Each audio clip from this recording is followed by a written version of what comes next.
Hey everybody, TBC here. Just wanted to bring you some breaking news which has just dropped in EverQuest. That is the patch notes for the upcoming patch for September. But first, they finally released what they are doing for Fall Fun. So let's take a quick dive over and have a look. So the Fall Fun, as I said in a video a few weeks back, probably going to do this into September to October, but they hadn't announced everything. But now they finally updated it. We know what is coming and the dates. And here is the article on their website. Firstly, I love the art. It's fantastic. It's way better than the stuff that they used to pump out on these articles a few years ago. My only one gripe about it is it's not widescreen. I think maybe it's been made for a mobile device. But yeah, I think that's a cool piece, and I don't think it's been made by an AI.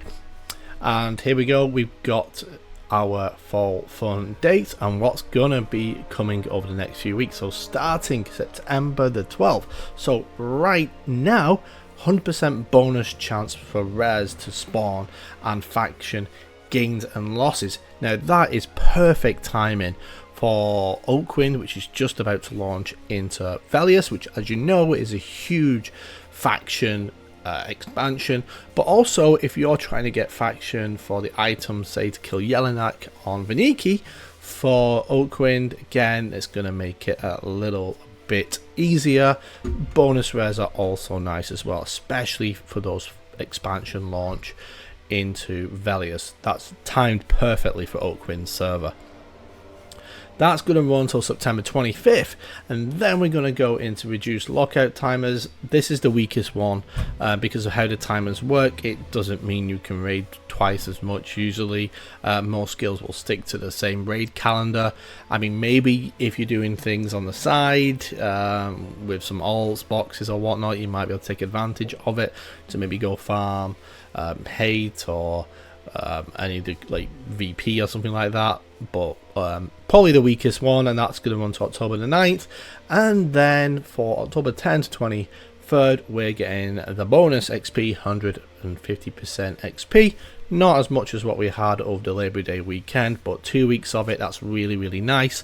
And that again is perfectly timed for Oakwind for getting your characters to max level ready for Lucklin when AAs come in because of the legacy XP and bonus. Yeah, I'm happy with it. Same again as last year, no real change. We know Daybreaker, Creature of Habits. We were just waiting for them to announce it.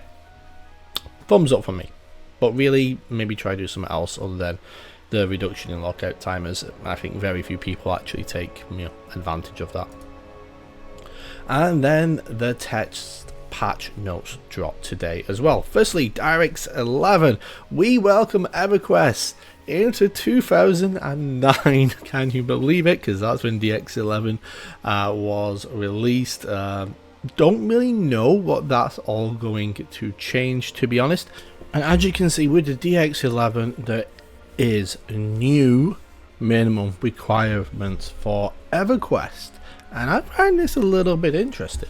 So now you need at least Windows 7, a really old processor, a minimum of 4 GB of RAM, and that's the interesting bit. A graphics card of 780, so a 10-year-old one, and the usual other stuff. And for optimal, they recommended an i5, Windows 10, 8 gigs of RAM, and an RTX 2060, so only 6 years old maybe. And I find this a little bit interesting, and it does go into it in the FAQs down below. Like, you have a laptop with an integrated chip. Will this make things worth it? They say, well, actually, no, it should actually make things a little bit better. Will that get worse on older systems? And they say no, but old graphics cards older than 10 years may not support. So I find this interesting, some of the effects it may have. Now, EverQuest has had ridiculously low requirements to be able to run. These seem to be a little bit higher, and unfortunately what some people do is get around the virtual machine block and use that. But now they're going to have to give it some a little bit more RAM and sort out maybe a bit more of the graphics capability, because yeah, that's new minimum specs. Now with that amount of RAM, would that maybe impact them? Probably not. Maybe they'll need to go out and increase the system RAM or give the VMs a little bit more, but maybe that'll impact how many they can run. Interesting, and I'm curious to see if anything happens on that regard. Not that I condone that cheating in any way, shape or form. If you want a box, I'd say fill your boots. Do it as you should do, with 6 laptops or mini PCs surrounding you. Other than that, they had the usual kind of stuff that goes into a patch, and it's not a very fleshed out patch because the expansion's a few months away, so the team are busy working on that. Nevertheless, there's a few changes here and there to spells, and then we get to progression, and there's actually big changes to how the encounter locking works, and I'm still wondering if we will still see this in the future and not just keep it on Oakwind. Even so, encounter locked NPCs will now properly check whether they should attack a charmed pet or not. We've seen some stuff being used maybe to kill mobs, and the NPC just completely ignore the charmed pet. Well, they may not now. Encounter locked NPCs will no longer unlock when picking a target outside of their lock group if someone else on their hate list can still attack them.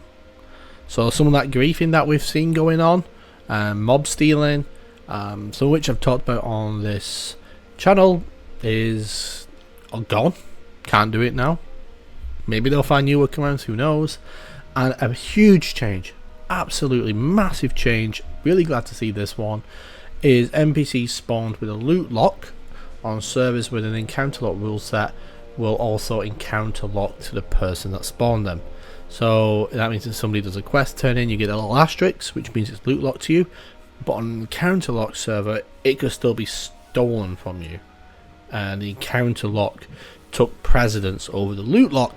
Not anymore. The encounter lock has swapped roles. Loot lock will take precedence over the encounter lock. The encounter lock will follow. That's actually really good changes for Oakwind, and I think all of those are pretty much what the community have been asking for. Even though we're in the very, very lowly, dull period of a TLP where there's nothing to do in Kunark because it's dull. Someone may have said that in the past. But one of the best changes is that the follow command will now accept players' names as an argument as opposed to having to target them first, and that's a really good change. Yeah, so that's pretty much it. Let me know your thoughts on this patch and the Fall Fun. Are you going to be taking advantage of those? Are you happy with the patch notes? And do you think the impact of DirectX 11 will have any impact? Now let me know down in the comments below. Be delighted to hear from you. If you enjoyed the video, like I said, I got plenty more coming. So if you want to see when I make new videos, hit that subscribe button down below, and appreciate if you could like the channel. Other than that, I'm the Brick Canuck. Looking forward to Velius on Oakwind now. I hope that you have a fantastic day.